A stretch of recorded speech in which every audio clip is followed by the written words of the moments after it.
In today's video, I'm going to show you YCZ Midnight Marine Perfume review.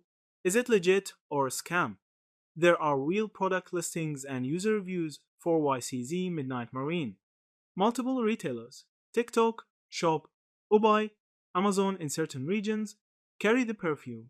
Describe fragrance notes, marine or aquatic with citrus, wood, musk, etc.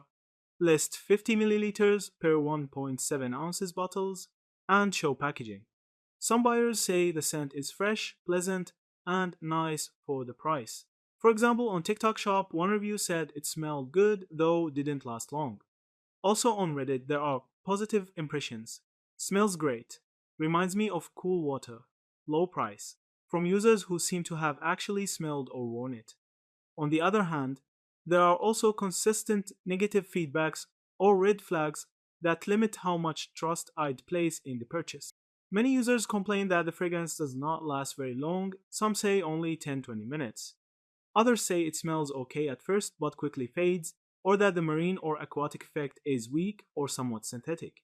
There are also mentions of irritation, or that the packaging or bottle seems cheaper or not premium.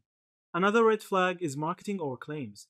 Some listings use emotive, exaggerated language attracts women, your confidence will skyrocket, hidden chemistry, etc.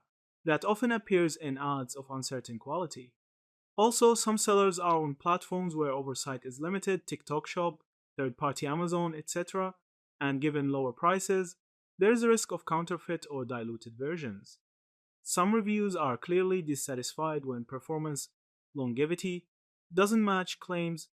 Verdict: I lean toward YCZ Midnight Marine being partially legit rather than a complete scam. Yeah, that's it. Thank you for watching this video.